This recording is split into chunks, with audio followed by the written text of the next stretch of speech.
Nah, shalom Bapak Ibu saudara sekalian. Kita bersyukur kepada Tuhan karena Tuhan masih bersedia memberikan firman-Nya kepada kita. Dia tahu betapa lemah dan berdosanya saya dan saudara, betapa kita membutuhkan firman-Nya.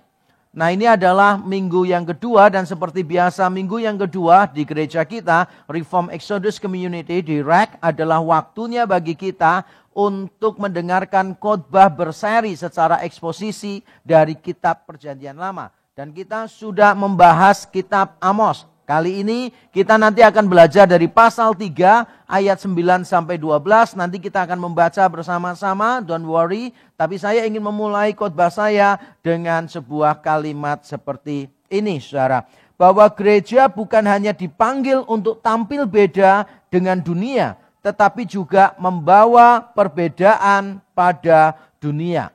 Kita seringkali mendengar ada orang yang mengatakan bahwa kita harus tampil beda dengan dunia. Tidak salah, tetapi baru setengah.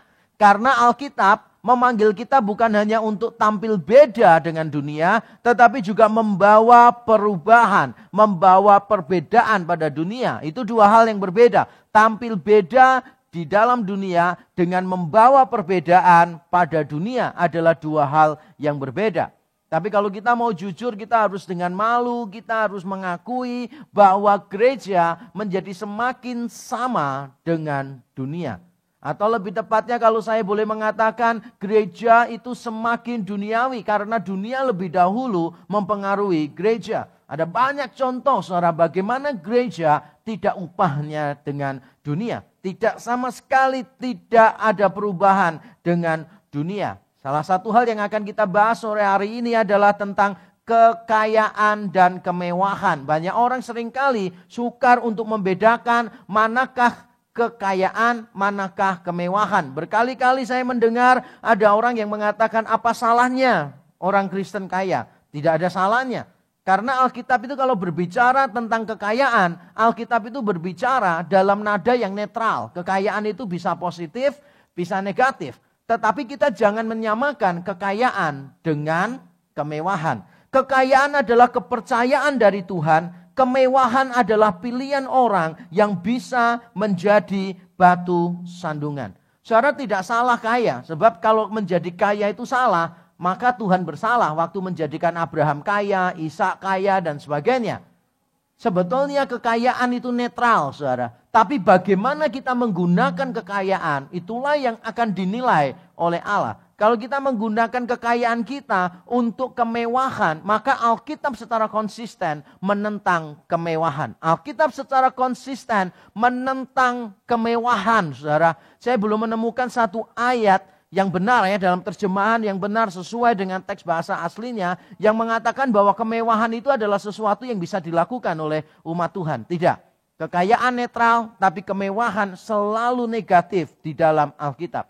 Nah, sayangnya banyak orang Kristen justru memilih hidup di dalam kemewahan. Dan ini sangat memprihatinkan sekali, saudara, karena jangankan untuk terlibat dalam pengentasan kemiskinan, sebagian orang bahkan mementaskan kemewahan di atas kemiskinan orang lain. Kalau orang Kristen tidak melakukan apa-apa untuk mengentaskan kemiskinan, kalau orang Kristen berdiam diri saja ketika ada orang miskin di sekitarnya, itu sudah salah. Tetapi yang lebih salah adalah karena orang Kristen seringkali justru mementaskan kemewahan. Jadi bukan mengentaskan kemiskinan, tetapi mementaskan kemewahan. Dan yang paling buruk di atas semuanya adalah orang-orang itu mementaskan kemewahan di atas kemiskinan orang lain. Dan kejadian yang sama terjadi pada zaman Amos. Karena itu Tuhan mengutus Amos untuk menegur bangsa Israel. Secara khusus menegur para penguasa, orang-orang kaya yang hidup di dalam kemewahan di atas penderitaan dan kemiskinan orang lain. Dan itulah yang akan kita pelajari bersama-sama. Dan mari kita membuka Alkitab kita di dalam Amos pasal 3 ayat 9 sampai yang ke-12. Amos pasal 3 ayat 9 sampai yang ke-12. Kita akan membaca secara bergantian. Ayat yang ganjil saya akan baca lebih dahulu, saudara. Amos pasal 3 ayat 9 sampai 12. Siarkanlah di dalam puri di Asyur dan di dalam puri di tanah Mesir, serta katakan, berkumpullah di gunung-gunung dekat Samaria, dan pandanglah kekacauan besar yang ada di tengah-tengahnya, dan pemerasan yang ada di kota itu. Mereka tidak tahu berbuat jujur, demikianlah firman Tuhan. Mereka itu yang menimbun kekerasan dan aniaya di dalam purinya. Sebab itu beginilah firman Tuhan Allah, musuh akan ada di sekeliling negeri, kekuatanmu akan ditanggalkannya daripadamu, dan purimu akan dijarahi. Beginilah firman Tuhan, seperti seorang gembala melepaskan dari mulut singa 2 tulang betis atau potongan telinga. Demikianlah orang Israel yang diam di Samaria akan dilepaskan seperti sebagian dari katil dan seperti sepenggal dari kaki balai-balai. Amin, amin. Saudara, melalui teks ini nanti kita akan melihat 2 bagian besar. Di ayat 9 dan 10 saya akan menerangkan kejahatan seperti apa yang dilakukan oleh bangsa Israel. Kejahatan seperti apa? Kemudian saya akan menerangkan bagaimana Tuhan menyikapi kejahatan tersebut di ayat yang ke-11 dan 12. Dan langsung saja kita akan melihat bagian besar yang pertama di ayat 9 dan 10, yaitu kejahatan Israel yang sangat memprihatinkan. Izinkan saya membaca sekali lagi untuk Bapak Ibu Saudara. Siarkanlah di dalam puri di Asyur dan di dalam puri di tanah Mesir, serta katakan, berkumpullah di gunung-gunung dekat Samaria, dan pandanglah kekacauan besar yang ada di tengah-tengahnya, dan pemerasan yang ada di kota itu. Mereka tidak tahu berbuat jujur, demikianlah firman Tuhan. Mereka itu yang menimbun kekerasan dan aniaya di dalam purinya. Ini adalah teguran Tuhan kepada bangsa Israel yang menunjukkan betapa mereka berdosa di hadapan Tuhan. Nah, seberapa berdosakah mereka? Itu penting. Karena kita semua juga berbuat dosa. Saya berbuat dosa setiap hari, saudara berbuat dosa setiap hari. Dan kita ingin tahu, kira-kira kejahatan seperti apa, seberapa parahkah dosa yang dilakukan oleh bangsa Israel di ayat ini. Nah, kalau kita membaca dengan teliti, maka kita akan menemukan kejahatan ini sangat memprihatinkan. Karena kejahatan ini melebihi bangsa-bangsa lain, saudara. Di dalam ayat yang ke-9a, saudara, dikatakan bahwa Tuhan memanggil bangsa Asyur dan bangsa Mesir sebagai saksi. Ini tidak boleh ditafsirkan secara hurufiah, ini hanyalah gaya bahasa. Tuhan memakai metafora dari dunia pengadilan, dan pengadilan kuno dulu itu didasarkan pada saksi. Yang penting minimal ada 2 saksi. Dan di sini Tuhan memanggil bangsa Asyur dan bangsa Mesir sebagai saksi untuk mendakwa bangsa Israel. Nah, yang menarik adalah Tuhan itu memanggilnya bangsa Asyur dan bangsa Mesir. Mengapa mereka? Nanti saya terangkan. Tapi saya ingin kita tahu dulu sedikit terjemahan yang berbeda. Kalau Bapak Ibu Saudara memakai Alkitab bahasa Inggris, maka mayoritas, hampir semua versi bahasa Inggris menerjemahkannya bukan Asyur, bukan Assyrians, tetapi menerjemahkannya Asdod. Bukan Asyur, tapi Asdod. Hanya sedikit yang memakai kata Asyur. Nah, mengapa ada perbedaan ini? Perbedaannya secara kurang lebih sederhananya begini, saudara. Penerjemah Septuaginta, yaitu yang menerjemahkan Alkitab Perjanjian Lama ke dalam bahasa Yunani, itu sudah dilakukan lama sebelum Kristus, juga sudah mulai diterjemahkan di kota Alexandria, Mesir. Nah, para penerjemah Septuaginta dari dulu menerjemahkannya itu bukan Asdod tetapi Asyur. Tapi salinan-salinan lain menerjemahkannya Asdod. Nah, saya menduga penerjemah Septuaginta itu mendasarkannya pada satu salinan lain, atau mereka para penerjemahnya punya pikiran seperti ini. Asyur dan Mesir itu seringkali muncul bersama-sama. Jadi kalau ada Mesir, ada Asyur. Ada Mesir, ada Asyur. Gitu terus. Sama seperti kalau ada Indomaret, ada Alfamart gitu loh, saudara. Selalu munculnya bersama-sama. Nah, mungkin dugaan saya begini. Pada saat seorang penyalin itu membaca sebuah salinan, loh kok Asdod dan Mesir? Kok jarang sih Asdod dan Mesir? Lalu mereka menerjemahkannya Asyur, mungkin begitu. Mereka mungkin menyalinnya Asyur, lalu penerjemah Septuaginta memakai salinan yang pakai Asyur itu. Nah, saya menduga yang lebih tepat adalah Asdod. Karena kalau memang yang asli itu Asyur, dan Mesir, untuk apa diganti Asdod menjadi tidak jelas gitu.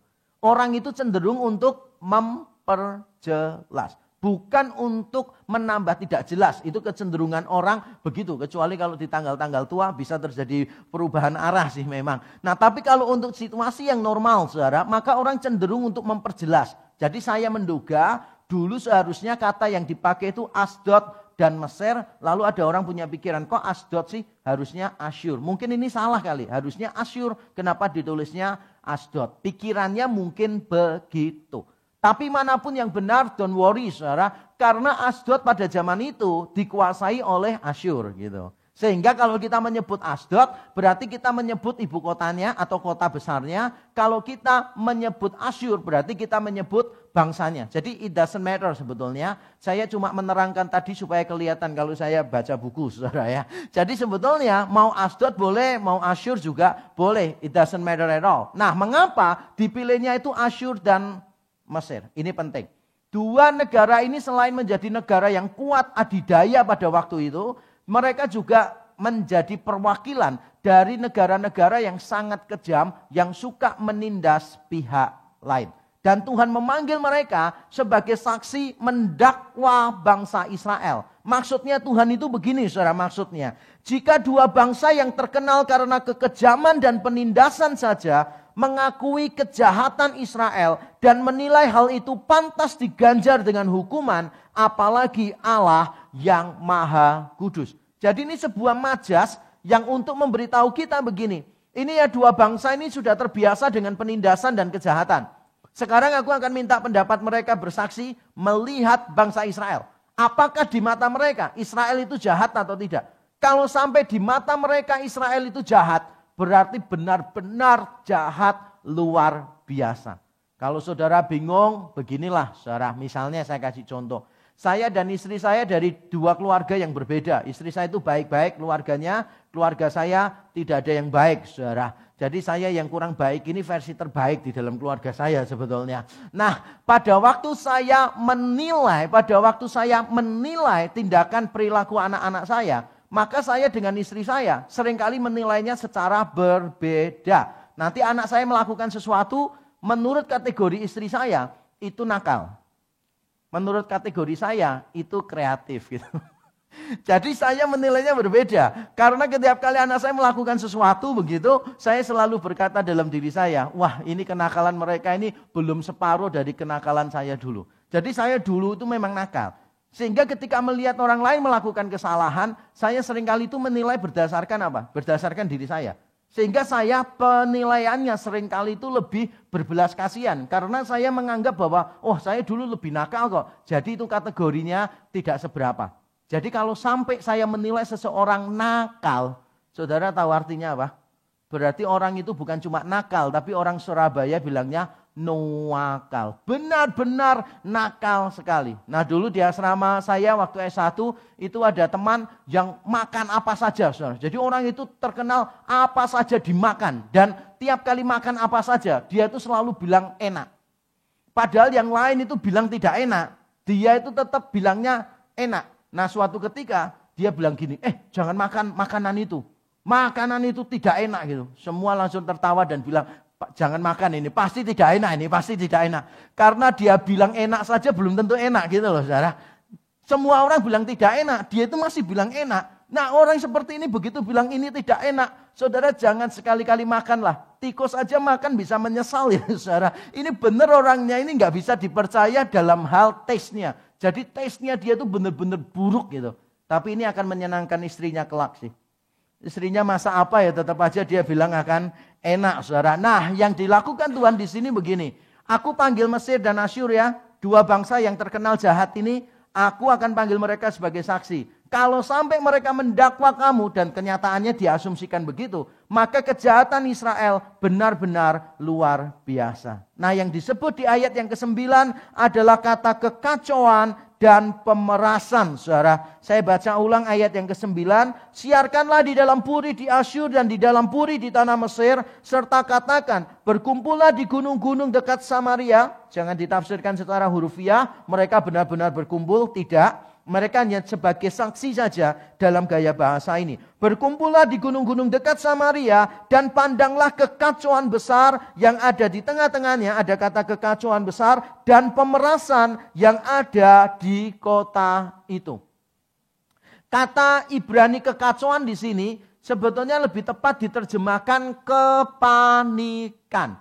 Kekacauan itu tidak sama dengan kepanikan. Dan kepanikan di sini saudara seringkali dikaitkannya dengan peperangan. Jadi kalau terjadi peperangan, semua orang itu panik karena menyelamatkan diri, panik karena nyawanya bisa melayang sewaktu-waktu. Dan itu sebetulnya yang sedang ditekankan di dalam teks ini. Kekacauan itu belum tentu kepanikan, saudara. Misalnya nih, saudara yang tidak terbiasa rapi. Misalnya saudara tidak terbiasa rapi, maka ketika di rumah saudara itu barang tertaruh di mana-mana sembarangan begitu, saudara merasa panik atau tidak? Biasa saja, karena saudara get used to it. Ya. Beberapa orang tuh saya masuk rumahnya saya langsung tahu, oh orang ini tidak suka kerapian sih. Berantakan tapi mereka merasa tidak terganggu gitu. Nah istri saya banyak terganggunya karena dia biasa rapi kan begitu. Dia biasa rapi, saya biasa tidak rapi. Jadi istri saya itu sering kali tanya sama saya, ini barang ini kamu taruh mana Pak? Gitu kan. Ya aku pakai lupa Pak taruh mana gitu. Kalau pakai di mana itu kamu kembalikan di mana gitu. Ini sekarang nyarinya susah gitu. Kemudian saya beritahu dia justru itu amannya. Kita aja nggak tahu apalagi tikus. Nggak akan ketemu. Kita aja yang naruh manusia aja nggak tahu kan. Itu aman aja gitu. Ternyata salah satu anak saya mewarisi bakat saya itu saudara. Kalau ada barang hilang mamanya tanya ini mama barangnya mana gitu kan. Udah mah jangan usah khawatir, nggak usah cemas gitu. Nanti kalau pindah rumah pasti ketemu semuanya kalau begitu. Nah saudara kekacauan itu belum tentu kepanikan. Ini itu kepanikan gitu loh saudara. Jadi bukan cuma ada situasi yang tidak teratur. Tapi benar-benar ada situasi yang membuat orang panik karena nyawanya bisa hilang sewaktu-waktu. Lalu ada kata pemerasan di sana. Nah kata pemerasan yang ada di sana sebetulnya adalah kata Ibrani yang lebih tepat diterjemahkan penyalahgunaan kekuasaan atas pihak yang lebih rendah atau pihak yang lebih lemah. Jadi ini adalah power abuse, saudara. Penyalahgunaan kekuasaan. Saya yakin kita tidak seburuk orang-orang yang ditegur Amos. Tetapi dalam taraf tertentu saya dan saudara adalah orang yang sama. Yang terbiasa menggunakan kekuatan kita untuk menekan orang lain. Suami istri bertengkar, wah adu kekuatan kan ya. Yang suaminya bilang, kalau kamu gini terus tak kasih uang buat shopping gitu kan. Istrinya jawab, oke, kamu enggak ngasih uang untuk shopping, puasalah sebulan gitu kan. Jadi akhirnya saling menggunakan kekuatannya. Loh orang tua dan anak bisa begitu enggak? Bisa. Dalam hubungan relasi pacar pun juga kita seringkali menggunakan kekuatan kita. Kita seringkali tidak mau saudara dibilang lemah. Kita selalu mengatakan belum tahu orang itu siapa saya. Benar kan? Show off our power. Dan ketika kita melihat orang lain lebih lemah dari kita. Dan kita gencet orang itu, kita tindas orang itu. Rasanya kepuasannya itu luar biasa gitu saudara. Kebahagiaannya itu melebihi ketika berjumpa Yesus pertama kali gitu saudara. Rasanya benar-benar puas kalau saudara itu bisa mengeksploitasi orang. Dan itu yang sering dilakukan oleh banyak orang. Di dalam konteks ini Amos sedang berbicara tentang para penguasa, orang-orang kaya yang dia sudah tegur sejak ayat yang ke-12 dari pasal 2. Jadi pasal 2 ayat 12 sampai 16 Amos sudah menegur orang-orang kaya yang menindas orang-orang miskin. Lalu nanti di pasal 4 kita akan menemukan hal yang sama. Amos menegur orang-orang kaya yang menindas orang-orang miskin. Saudara coba bertanyalah pada diri kita masing-masing. Bukankah kita seringkali juga melakukan hal itu terhadap orang-orang yang lebih lemah dari kita? Karyawan ditindas. Asisten rumah tangga ditindas. Orang yang lebih lemah dari kita tindas begitu rupa. Ini berlaku kepada siapa saja. Karena power itu sesuatu yang menjanjikan sekali. Power itu adalah sesuatu yang nikmat. Ketika kita punya semuanya di dalam genggaman tangan kita, saudara, kita menjadikan diri kita sebagai raja. Dan itu menyenangkan. Tidak heran kita akan mengejarnya begitu rupa. Itu godaan besar untuk kita. Nah saudara, mereka ternyata melebihi bangsa-bangsa lain di dalam penindasan dan kekerasan. Dan mereka ternyata saudara menghasilkan kepanikan dan kekerasan yang besar. Ada tambahannya yang besar, bukan cuma satu, tapi kekacauan, kepanikan yang besar dan kekerasan, pemerasan ada di mana-mana. Dan yang lebih parah lagi karena Amos berkata demikian, kejahatan mereka itu muncul dari moralitas yang bobrok. Di ayat yang ke-10a dikatakan bahwa mereka tidak tahu berbuat yang jujur. Terjemahan jujur di sini tidak salah, tapi kurang luas. Kata Ibrani yang dipakai di sana sebetulnya lebih tepat diterjemahkannya benar. Jadi mereka tidak tahu berbuat apa yang benar. Jadi mereka bukan cuma berbohong, tetapi semua jenis hal yang tidak benar mereka lakukan. Nah, kalau sampai orang itu berada dalam taraf tidak tahu berbuat yang benar, tidak bisa membedakan yang benar dari yang jahat, ini situasi yang benar-benar kacau luar biasa. Ini memprihatinkan sekali. Allah menciptakan manusia itu dengan hukum moral. Jadi kita itu ingin tahu baik dan buruk. Selalu kita pengen tahu. Nah, supaya kita bisa mengikuti hukum moral, Allah memberi kita hati nurani. Jadi ketika kita melanggar hukum moral, maka hati nuraninya menuduh, salah, minta maaf, enggak benar itu tindakanmu. Walaupun tidak ada orang lain, hati nurani itu tetap dipakai Allah untuk menegur, menuduh kita. Jadi ketika manusia jatuh ke dalam dosa, Allah tidak mencabut dua-duanya. Allah tidak mencabut hukum moral, Allah tidak mencabut hati nurani. Jadi Allah biarkan manusia tertuduh oleh hati nurani. Tapi persoalannya adalah dalam situasi-situasi tertentu yang parah, hati nurani kita itu menjadi kebal terhadap dosa. Mengapa hati nurani bisa kebal terhadap dosa?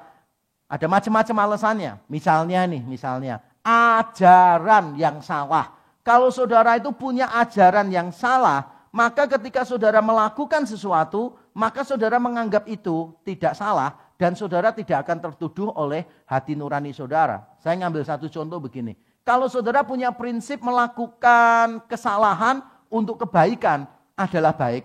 Melakukan kesalahan untuk kebaikan adalah baik. Berarti saudara itu memegang the end justifies. Gitu.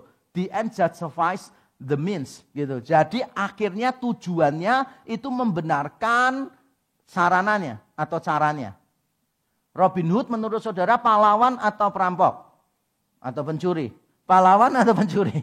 Kalau saudara menganggap Robin Hood itu adalah pahlawan, maka tanpa sadar saudara itu mengambil posisi begini. Pokoknya tujuannya baik, berarti apapun yang dilakukan akan menjadi baik.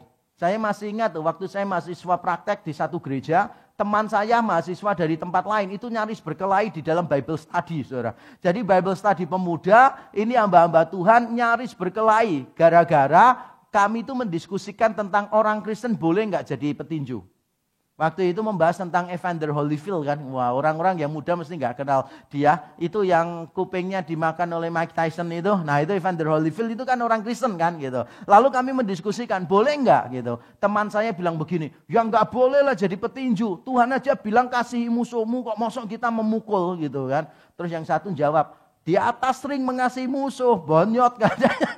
Ya nanti kita dipukulin terus ya kita kalah lah begitu kan. Yang satu bilang wah harusnya itu ya kita pukul ganti. Karena Yesus juga berkata terlebih berkat memberi daripada menerima. Jadi kalau kita menerima terus ya kita kalah skornya gitu kan. Terus ada satu teman saya itu dengan gigih dia bilang gini. Bagi saya ya ini semua gak relevan dia bilang gitu.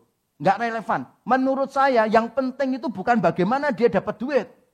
Yang penting itu duitnya untuk apa? Dia bilang begitu. Kalau duitnya disetorkan ke gereja untuk Tuhan, ya berarti boleh gitu. Yang lain marah gitu kan. Sampai akhirnya harus dilerai gitu saudara. Nah saudara pegang yang mana sih? Kalau saudara itu punya ajaran bahwa berbohong untuk kebaikan boleh, maka pada waktu saudara berbohong untuk kebaikan, saudara tidak akan merasa bersalah. Jadi ajaran yang salah itu mematikan hati nurani kita. Tapi saya tidak akan bahas itu. Ini dia yang berkaitan dengan teks kita hari ini. Hati nurani kita bisa menjadi kebal karena kebiasaan. Kebiasaan membuat hati nurani kita itu kebal. Karena kita merasa tidak ada yang salah. Ini sudah kita lakukan berkali-kali. Itulah yang dilakukan oleh bangsa Israel, saudara. Jadi mereka itu sudah terbiasa, terlatih dengan kejahatan. Makanya mereka tidak merasa itu sebagai sesuatu yang sangat serius sekali. Dan itu yang terjadi dengan banyak orang. Saya sekali lagi saudara, dari keluarga yang tidak terlalu rapi, dari keluarga yang tidak terlalu bersih. Nah istri saya kebalikannya. Jadi istri saya tuh kaget misalnya. Kalau misalnya ada orang pakai seragam sekolah gitu kan, pulang langsung tidak dilepas, tidur di atas ranjang misalnya gitu. Istri saya itu nganggapnya sudah kayak jijik luar biasa. Tapi bagi saya itu kebiasaan, udah biasa. Jadi saya bingung salahnya di mana misalnya. Nanti kalau naik ranjang misalnya, itu harus cuci kaki begitu kan. Kalau saya dulu punya pikiran selama di luar pakai sandal, balik rumah ya udah kan bersih kan. Kecuali kalau tidak pakai sandal gitu. Sehingga kalau di atas tempat tidur itu ada pasir-pasir dikit gitu. Istri saya sudah mulai merasa tidak nyaman gitu. Pak kok ada pasir sih Pak gitu, kok ada pasir sih begitu. Dan dia merasa tidak nyaman. Nanti kalau ada nyamuk 1-2 lewat begitu kan. Istrinya bilang aduh Pak ada nyamuk Pak kotor ya rumah kita begitu kan. Saya bilang gak apa-apa lah ini makhluk ciptaan Tuhan kita pelihara aja. Toh kita kehilangan dikit juga gak masalah sih begitu. Tapi istri saya itu beda saudara. Jadi kalau ada sesuatu yang tidak nyaman, ada pasir begitu, dia merasa kayak ini tempatnya kotor sekali. Padahal bagi saya ya biasa-biasa aja gitu. Kenapa? Ya karena saya memang sudah terbiasa dengan hal-hal yang seperti itu. Nah di dalam moralitas seringkali yang terjadi seperti itu. Ini dia saya bacakan kalimat yang penting sekali. Apa yang wajar dianggap sebagai apa yang benar. Kesalahan yang sudah menjadi kebiasaan dipandang sebagai hal yang normal dan tak terelakkan. Inilah yang ada di dalam dunia saudara. Sesuatu yang tidak benar tapi sudah menjadi kewajaran, sudah terjadi berulang-ulang maksudnya, maka kita akan berkata, ya udah, berarti itu benar. Kalimat-kalimat yang populer yang menggambarkan ini, misalnya begini, semua orang melakukan kok. Salahnya di mana? Semua orang melakukan. Nah, saudara, semua orang melakukan. Itu bukan berarti yang dilakukan itu benar. Saudara jangan bilang gini, wajar, benar, wajar tapi belum tentu benar. Saya ulang sekali lagi, wajar belum tentu benar. Karena dunia kita adalah dunia yang sudah jatuh ke dalam dosa. Seandainya dunia kita bukan dunia yang jatuh ke dalam dosa, maka kewajaran selalu identik dengan kebenaran. Tapi karena kita tahu dunia kita sudah rusak di dalam dosa, apa yang ada seringkali berbeda dengan apa yang seharusnya ada. Itu kita harus ingat itu. Jadi tidak semua yang ada kewajaran adalah kebenaran. Tapi karena diulang-ulang, maka itulah yang ditangkap oleh banyak orang. Kenormalan itu dianggap sebagai sesuatu yang tidak terelakkan. Nah di dalam ayat yang ini, Amos berbicara tentang dua hal yang lain. Kalau tadi kekacauan besar dan penindasan, dia bicara tentang pemerasan. Kali ini dia bicara tentang dua kata yang lain, yaitu kata kekerasan, hamas, dan kata aniaya, shot. Dua kata ini saudara, biasanya muncul di dalam Alkitab. Nanti saudara bisa cek setelah ibadah, saya sudah tuliskan semua ayatnya. Dua kata ini biasanya muncul untuk menggambarkan masyarakat yang bobrok. Kalau di Indonesia, saudara pasti bisa melanjutkan nih. Kalau saya ngomong begini, pemerintah itu jangan menjadi pemerintah yang korupsi, kolusi, dan nepotisme, KKN. Kita langsung bisa jawab semuanya. Karena tiga kata ini sudah sedemikian terkenal, terutama periode-periode yang lalu ya. Kalau periode-periode sekarang kurang terkenal gitu. Tapi periode-periode yang lalu saudara, kita semua hampir semua sudah tahu. Kalau korupsi, kolusi itu temannya adalah nepotisme. Nah sama, kalau zaman dulu saudara, zaman para nabi, kalau mau mengatakan masyarakatnya bobrok, maka kata yang dipakai adalah kekerasan dan aniaya. Tapi seberapa keraskah kekerasan ini saudara? Ternyata ketika saya menyelidiki kata ini muncul di dalam Alkitab, maka seringkali kata ini jauh lebih keras daripada yang kita pikirkan. Kekerasan di sini seringkali itu sifatnya kayak serangan sampai penumpahan darah. Jadi bukan cuma orang-orang kaya bertindak keras loh saudara, tetapi mereka tidak segan-segan menyerang orang lain, tidak segan-segan membunuh orang lain. Dan kata aniaya di sini itu seringkali dipakai untuk perampasan properti orang lain. Jadi rumah orang, tanah orang, harta benda orang diserang, orangnya dibunuh dan mereka yang memiliki itu tidak ada lagi barangnya diambil oleh para penguasa, para orang kaya ini. Jadi ini bukan cuma kekerasan biasa, ini bukan cuma aniaya biasa, tapi ini benar-benar hal yang sudah memprihatinkan sekali. Dan dikatakan mereka tidak tahu apa yang seharusnya dilakukan. Mereka tidak tahu berbuat apa yang benar. Kalau sampai mereka tidak tahu apa yang benar, berarti mereka itu sudah melupakan hukum Taurat. Hukum Taurat sudah lama dilupakan oleh bangsa Israel. Kalau mereka tetap memegang hukum Taurat, seharusnya mereka itu tahu apa yang harus dilakukan. Tapi mereka tidak tahu karena sudah terbiasa dan sudah melupakan hukum Taurat. Apakah berarti bangsa Israel tidak beribadah? Oh, beribadah. Mereka masih memberikan korban yang terbaik. Nanti saudara baca Amos pasal 5 misalnya. Wah, Amos menegur mereka dengan keras. Untuk apa kamu membawa korbanmu yang banyak? Lemak-lemak yang terbaik dari domba. Jadi Tuhan itu kalau minta yang terbaik zaman dulu, saudara, zaman yang terbaik dulu itu dipahaminya, yang terbaik zaman dulu adalah lemak-lemaknya, gitu. Dan bangsa Israel memberikan korban itu masih dengan lemak-lemaknya begitu, saudara. Makanya saya kalau makan daging itu, saya paling suka lemak-lemaknya, karena saya mau jadi seperti Tuhan, saudara. Lebih alkitabiah kalau kita suka lemaknya. Ada teman saya ada lemak dikit dibuang, ada lemak dikit dibuang. Saya lihat kok gak alkitabiah ya. Tuhan aja suka lemaknya gitu. Makanya kita bersukaria. Yang suka daging katakan amin. Nah, saudara, mereka masih mempersembahkan korban. Tapi hidupnya mereka berantakan. Kalau boleh saya mau katakan begini. Ibadah komunal secara ritual, jadi ibadah bersama-sama secara ritual, dianggap sebagai pengganti keadilan dan kebenaran dalam kehidupan. Mereka merasa nggak masalah tuh. Yang penting Tuhan itu ya seperti dewa-dewa kuno dulu. Yang penting Tuhan tuh nggak marah. Bagaimana Tuhan supaya nggak marah? Kasih sesajen. Bagaimana Tuhan supaya tidak marah? Kasih korban, kasih persembahan, udah beres. Tuhan itu tidak mengurusi kok. Yang kita lakukan apa? Selama kita ngingat dia, selama kita memberi dia korban, sesajen, persembahan, maka Tuhan tidak akan marah. Jadi konsep bangsa Israel itu mirip dengan konsep agama-agama kuno pada waktu itu. Dan herannya banyak orang Kristen konsepnya masih seperti itu sekarang. Yang penting kasih persepuluhan, yang penting kasih persembahan kepada Tuhan. Yang kita lakukan Senin sampai Sabtu doesn't matter at all. Gak penting sama sekali. Karena nanti Minggu kita bawa korban, kita penyelesaian dengan Tuhan. Makanya banyak orang bilang gini kan, Senin sampai Sabtu berbuat dosa sebanyak-banyaknya, Minggu kita mendapatkan pengampunan seutuhnya. Banyak orang Kristen yang punya pandangan seperti itu. Seolah-olah Tuhan tidak peduli dengan apa yang kita lakukan 24 jam. Keliru sekali. Karena Tuhan melihat dan Tuhan bertindak. Dan mari kita lihat dengan cepat apa tindakan Tuhan. Respons Tuhan terhadap kejahatan Israel. Saya bacakan dengan cepat ayat 11 dan 12. Sebab itu beginilah firman Tuhan Allah. Musuh akan ada di sekeliling negeri. Kekuatanmu akan ditanggalkannya daripadamu. Dan purimu akan dijarahi. Beginilah firman Tuhan. Seperti seorang gembala melepaskan dari mulut singa 2 tulang betis atau potongan telinga. Demikianlah orang Israel yang diam di Samaria akan dilepaskan seperti sebagian dari katil dan seperti sepenggal dari kaki balai-balai.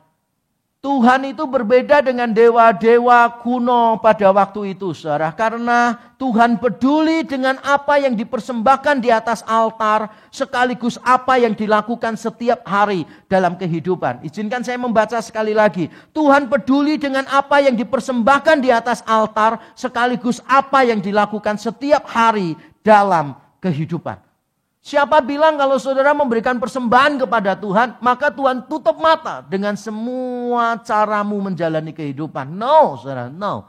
Tuhan itu lebih tertarik dengan ketaatan daripada dengan persembahan. Ulangi sama-sama, Tuhan lebih tertarik dengan ketaatan daripada persembahan. Itu dikatakan oleh Alkitab berkali-kali. Samuel ketika berjumpa dengan Saul yang tidak taat, Samuel mengingatkan, Tuhan itu lebih suka dengan ketaatan daripada korban persembahan. Nabi Hosea juga mengucapkan kata yang sama, bahwa di mata Tuhan, Tuhan itu lebih tertarik dengan ketaatan daripada persembahan. Saudara, kita seringkali membaliknya. Kita pikir pokoknya ke Tuhan kita kasih persembahan, ya udah cukup, dia tidak akan marah kepada kita. Makanya kalau dalam persembahan, itu kan tiap kali uang dikumpulkan, doanya begini, Tuhan sucikan uang-uang ini. Berarti sebetulnya sadar ya, uang-uang itu sebagian tidak suci. Kenapa yang kita sucikan itu uangnya sih saudara? Kenapa yang kita sucikan itu uangnya gitu loh? Bukankah seharusnya gereja itu berbicara, mendoakan orang-orangnya supaya orang-orangnya suci, menjalani bisnis dengan baik gitu. Tapi saya paham saudara, banyak gereja itu tidak berani bicara dengan keras gitu saudara. Banyak gereja tidak berani mengatakan, uangmu yang kotor dari bisnismu yang kejam jangan bawa ke gereja. Gak ada yang berani bilang begitu. Jangan bawa ke gereja. Ditransfer saja gitu kan. Sama aja. Nanti kita harus menyucikan rekeningnya kan begitu.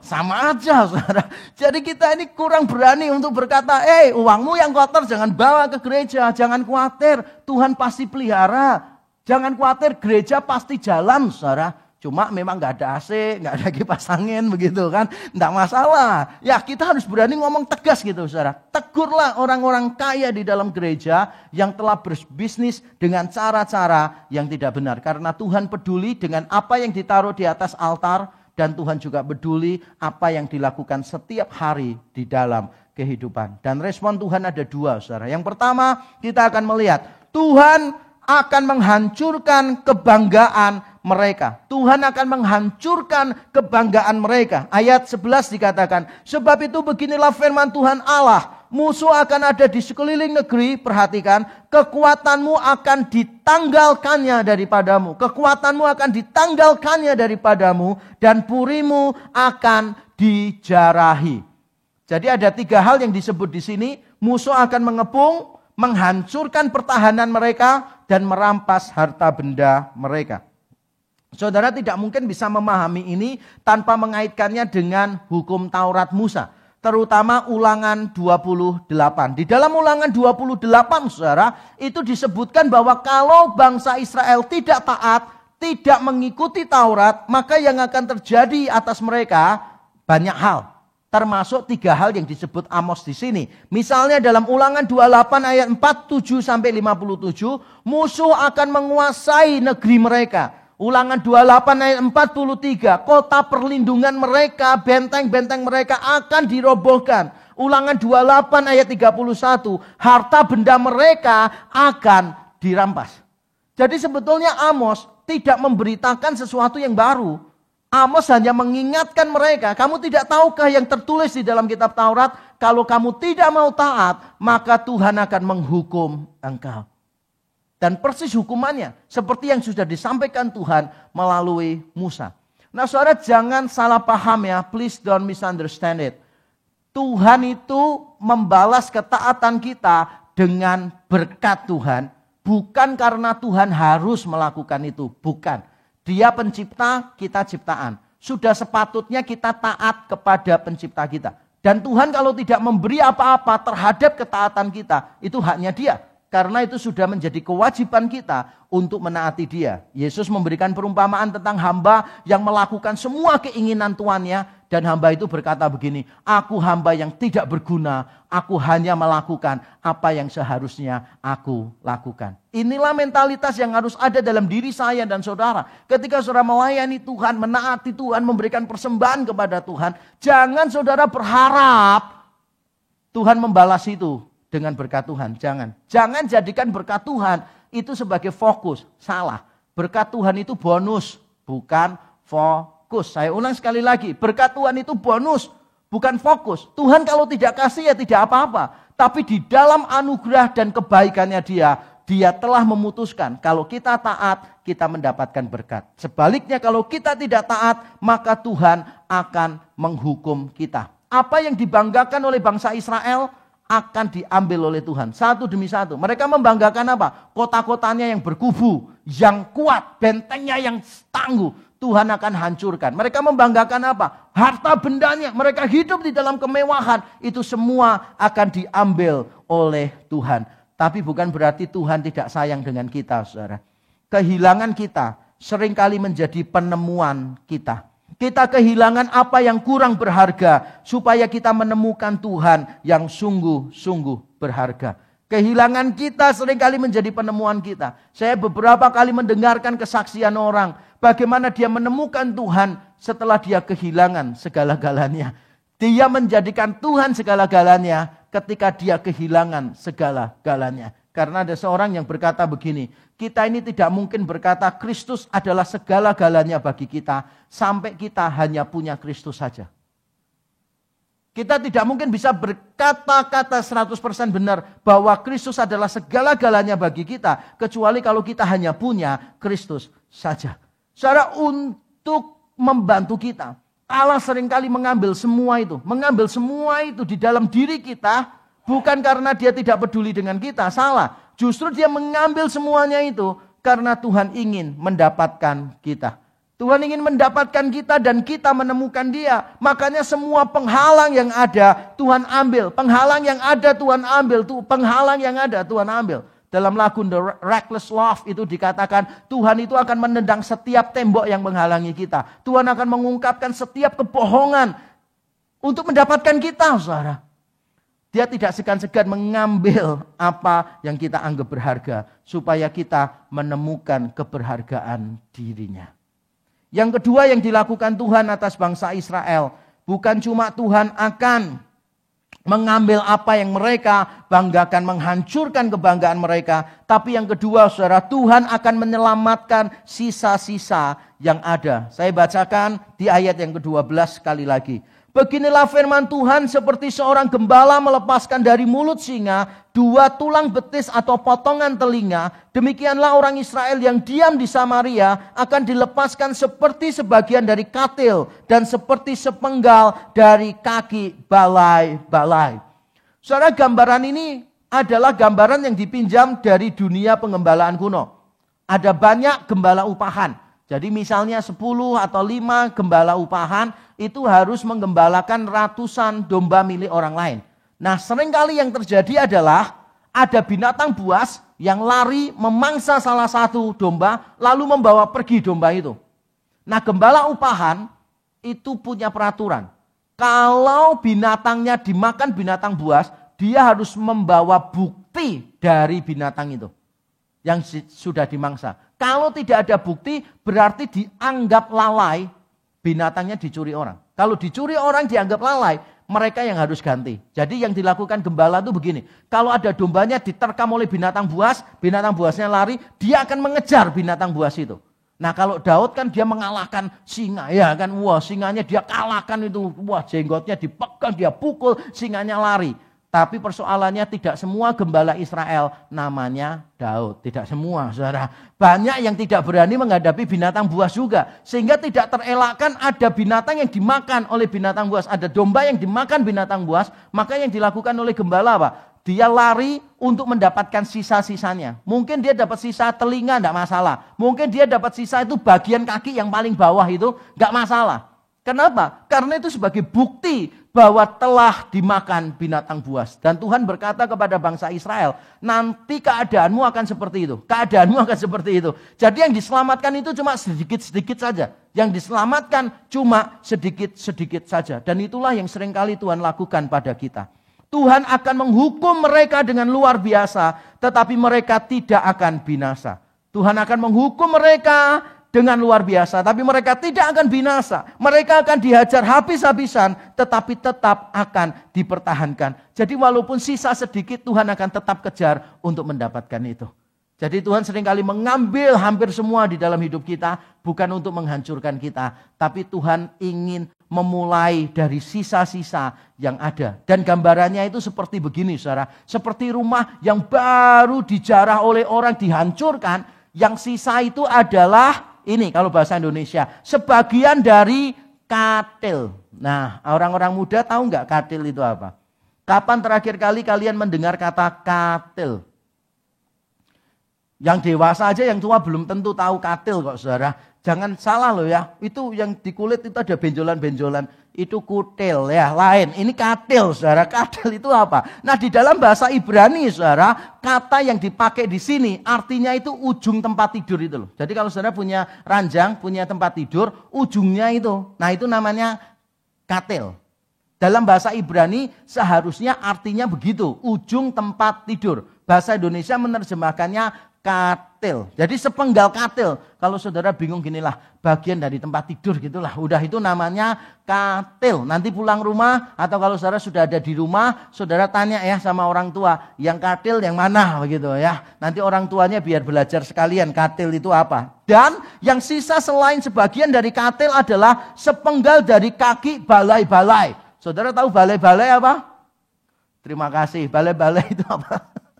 Balai-balai itu artinya sofa gitu loh saudara. Jadi itu tempat duduk yang ada di teras. Kalau dalam bahasa Ibrani itu maksudnya adalah di teras depan itu ada sofa. Nah itu namanya balai-balai sih gitu.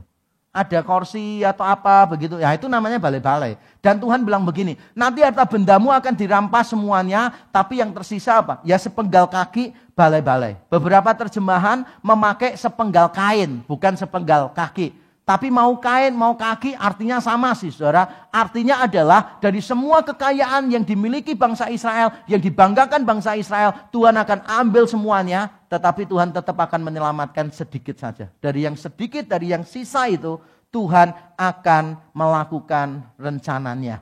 Dengan kata lain saudara, kalau saya boleh bilang, saya akan bilang begini kepada kita. Kalau saya boleh bilang, saya akan bilang begini kepada kita. Di balik hukuman selalu ada janji keselamatan. Di balik hukuman selalu ada janji keselamatan. Hukuman Tuhan bagi umatnya bukan untuk menghancurkan, tetapi membangun kembali dari dasar. Sakit memang, tetapi sepadan. Saudara, kadangkala Tuhan itu nggak mau tambal sulam di dalam hidup kita. Amin. Nggak mau dia tambal sulam. Kadangkala kalau Tuhan lihat fondasinya sudah miring, percuma ditambal sulam, ke depan saudara hancur lebih parah lagi. Maka Tuhan merombak fondasinya. Tuhan melakukan perubahan secara radikal. Dia mengambil semua yang paling penting di dalam hidup kita. Supaya kita mendapatkan yang terpenting. Yaitu Allah sendiri. Dia melakukan bukan karena dia tidak mencintai kita. Justru karena dia ingin memulihkan kita. Apakah Tuhan tidak mengasihi kita? No. Salah. Tuhan justru ingin supaya kita mengalami pemulihan yang sempurna. Dan bukan cuma itu saudara. Allah rela mengalami kehilangan terbesar untuk menemukan kita yang terkecil. Di atas kayu salib, bapak kehilangan anaknya. Ketika anaknya berteriak, Allahku, Allahku, mengapa engkau meninggalkan aku? Eli, Eli, lama sabaktani. Allah mengalami kehilangan yang terbesar untuk mendapatkan kita yang terkecil. Untuk mendapatkan saya dan saudara. Allah yang tidak butuh secuil pun di alam semesta. Dia sangat menginginkan hati kita. Allah yang tidak membutuhkan secuil pun di alam semesta. Dia rela kehilangan segala-galanya untuk mendapatkan saya dan saudara, para pendosa ini. Sehingga kalau saudara mengalami kehilangan sekarang ini, Allah menghajar engkau dengan berbagai macam kehilangan melalui pandemi ini. Teguran mungkin untuk saudara, bukan berarti pandemi semuanya adalah hukuman, tapi mungkin bagi sebagian saudara ini adalah teguran. Saudara berada di titik yang paling rendah, yang paling hancur. Tapi saya mau beritahu saudara sesuai dengan firman Tuhan. Allah mengenal perasaanmu. Ketika engkau kehilangan yang terbesar, Allah mengenal karena di atas kayu salib dia kehilangan anaknya untuk saudara. Dia mengambil semua yang berharga dalam hidupmu supaya engkau menemukan dia sebagai satu-satunya yang berharga. Sehingga pertanyaan untuk kita adalah ini.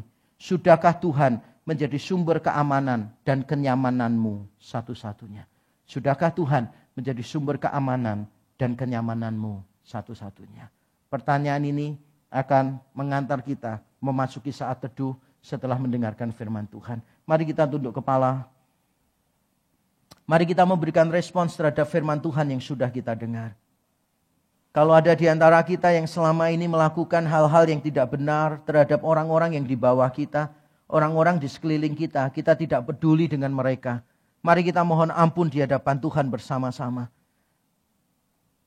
Kalau kita mencintai kemewahan, semua hal yang lain di luar Tuhan, mari kita datang kepada Tuhan mohon ampun bersama-sama. Tuhan tidak perlu merampas semuanya, supaya kita menjadikan Dia segala-galanya. Kita tidak perlu sampai ke sana.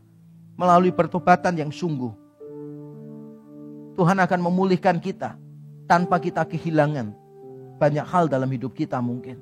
Mari kita datang bersama-sama mengakui dosa kita. Bapa di surga, terima kasih untuk firman-Mu ya Tuhan. Ampunilah kami. Kalau selama ini kami hidup tidak beda dengan dunia ya Tuhan. Apa yang wajar kami anggap benar. Tuhan ampunilah kebodohan kami. Kami seringkali berkata semua orang melakukan, apa salahnya? Tuhan ampunilah kami. Karena kami tahu kami umat perjanjian, kami harus tampil beda dengan dunia. Dan kami harus membawa perbedaan bagi dunia. Tapi kami menyadari hamba-Mu yang menyampaikan dan umat-Mu yang mendengar kami seringkali gagal. Kami mohon ampun di hadapan Tuhan. Tuhan ampunilah kami. Terima kasih Tuhan, ampunilah kami. Tuhan tolonglah kami supaya kami menjadikan Engkau segala-galanya di dalam hidup kami. Di tengah kehancuran kami juga mau bersyukur. Karena itu proses yang Tuhan pakai dalam hidup kami. Supaya kami menemukan Engkau dan menjadikan Engkau sebagai satu-satunya yang berharga di dalam hidup kami. Melalui kehancuran kami menemukan Engkau dalam arti yang seutuhnya. Terima kasih Tuhan. Kiranya di dalam kehilangan kami menemukan Engkau. Terpuji nama-Mu di dalam Kristus Yesus Tuhan. Kami berdoa dan bersyukur. Amin. Tuhan memberkati kita.